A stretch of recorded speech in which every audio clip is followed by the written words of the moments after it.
duras penas el joven lograba mantenerse cuerdo.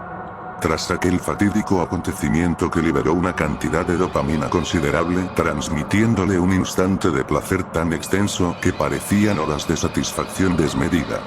Aquella masa de carne deforme por numerosas estocadas, yacía en un descanso perturbador sobre la cama de lo que parecía ser su habitación, que con la escena tan perturbadora ya parecía un rodaje infernal de alguna película snuff.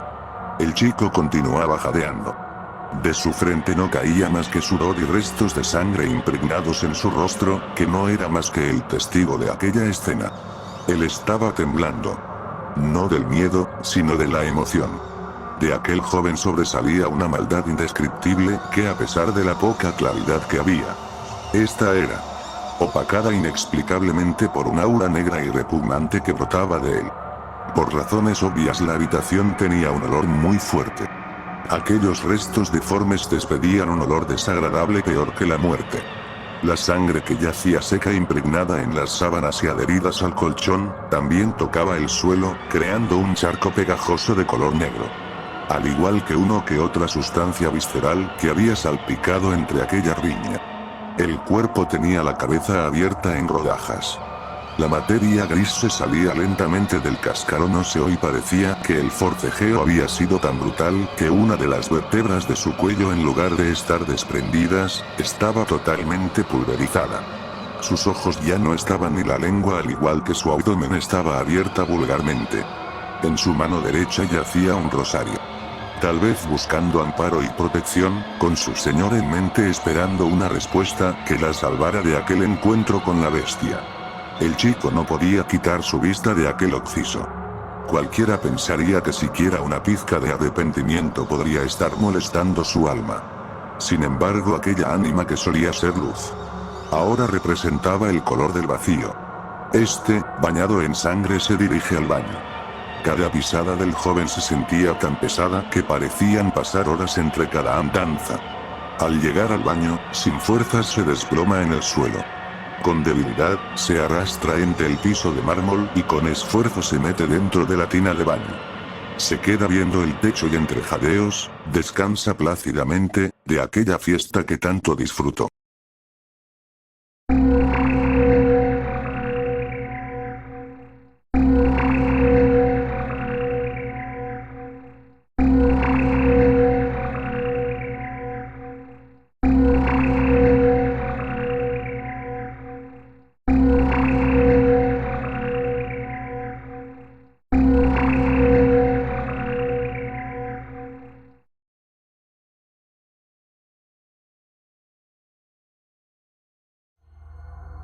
La puerta del baño cae sobre sí misma de manera violenta y desmedida. La fuerza que la tumbó debió haber salido de un animal. Pues la violencia fue tan increíble que incluso parte del lavamanos dentro del baño cayó sobre sí mismo. Otro chico, con la cara completamente ensangrentada y al parecer con un ojo menos, se abalanza contra la tina de baño donde estaba el chico anterior y lo saca a la fuerza.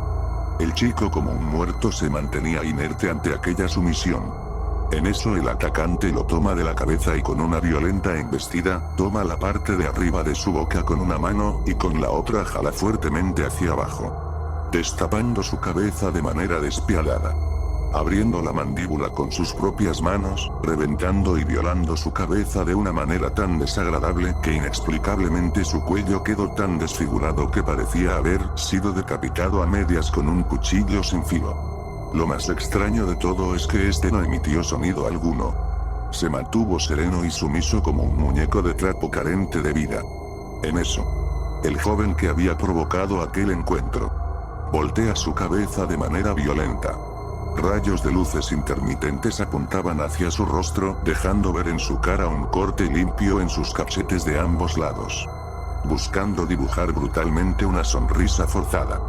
Con sus manos bañadas en sangre y su ropa destrozada fruto de un brutal ataque anterior, se dispone a salir del baño igual de brusco como entró. Tomó un pedazo de madera afilado que salía de la cama y sin pensarlo se lo llevó. Salió de la habitación, de aquel pozo oscuro que para él llamaba la habitación de sus padres. Asomó su cabeza por el pasillo y tan pronto puso la cabeza fuera de este, Una figura negra y mucho más rápida y fuerte que este. Lo tomó del cuello y lo embistió contra una pared cercana a él. La figura continuaba empujando su cabeza brutalmente contra el muro de tal forma que por cada golpe su cráneo iba abriéndose de manera que su cerebro se iba asomando progresivamente. Tomó su cuello, lo arrojó al suelo y con un pisotón bestial, aplastó la cabeza del chico. La figura era bastante fornida, tenía exactamente la misma sonrisa tallada a la fuerza en su cara. Parecía no tener ojos y parte de su nariz había sido arrancada por algo o alguien.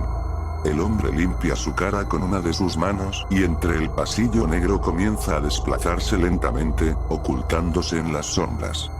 De su rostro brotaba litros de sangre, saliva y restos de lo que parecía ser carne mal cortada. Sus ojos carentes de humanidad.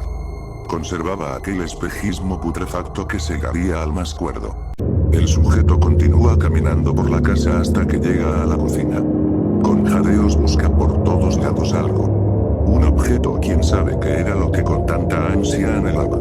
Entre aquel ajetreo el hombre pisó sin querer el cuerpo de lo que parecía ser una niña con el vientre totalmente abierto, una ventana sin vidrio.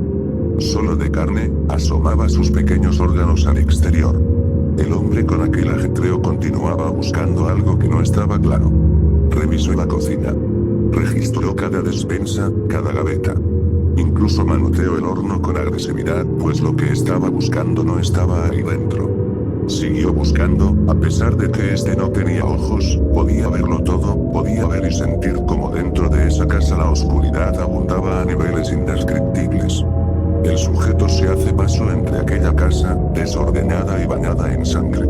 Aquel hogar que fue testigo de una carnicería. Llega a la sala, y del frente de él, siente un aura.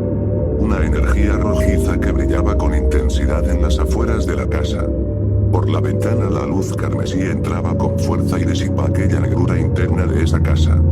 El hombre con una obsesión enfermiza se dirige a la puerta de la entrada y la derrumba con patadas y golpes desesperados que buscaban alcanzar la luz roja. Tan pronto la puerta se vino abajo. Un espacio dejó ver un panorama apocalíptico. Aquella tarde, día o noche.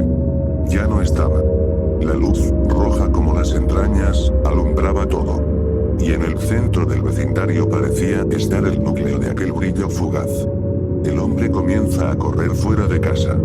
En la calle se apreciaban cuerpos mutilados y destrozados.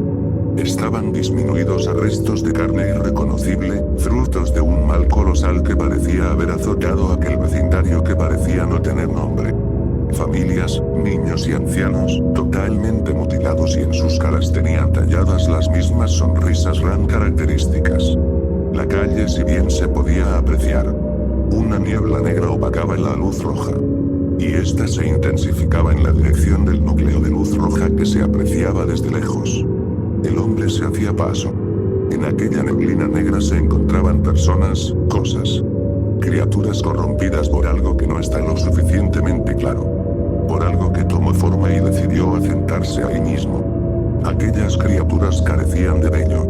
Tenían partes mutiladas y sus caras, si bien estaban completas, carecían de rasgos. No porque no tuvieran, sino porque algo se las había arrancado. Un grupo de esos caminantes se abalanzó sin remedio contra aquel sujeto. Lo tomaron por todas partes y con fuerza tiraban de este buscando desgarrarlo y poder consumir sus entrañas.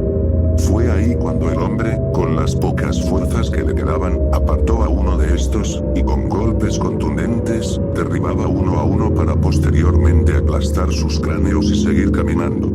Su cansancio era enorme y a pesar de estar ciego este podía mantenerse en pie y cuerdo sin razón. Continuó caminando hasta que, sin aviso alguno, una fuerza brutal hacía que este le costara moverse. Como si la gravedad pesara toneladas lo suficientemente pesadas para inmovilizar al hombre más fuerte del mundo. De la oscuridad, salió una cabeza muy grande, carente de piel y carente de músculo y carne. Era como un cráneo de color rojo del cual colmillos se asomaban. No tenía ojos, en su lugar habían unas fosas negras sin fondo. La cabeza se mecía con curiosidades de la oscuridad. Lo olfateaba. Lo olía. Lo sentía. El hombre cae al suelo sin poder moverse, preso de aquella bestia que había aparecido de la nada y que ahora vivía en su cueva. De aquella calamidad tan nauseabunda que la humanidad jamás pensó que llegaría a materializarse. El cráneo quedó estático y de la oscuridad emergió unos brazos gigantes, carentes de piel y carne por supuesto, pero con aquel color rojo tan característico de aquella desidia. La criatura se eleva lentamente entre aquella oscuridad tan espesa que había dentro de aquella tormenta carnosa y malévola.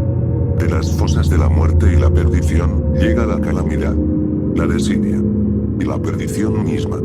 De sus cuerdas vocales, desgarradas de un mal recóndito, precoz por naturaleza y maligno desde el principio. La boca de aquella autoridad emitió un grito que desde el principio carecía de sonido alguno.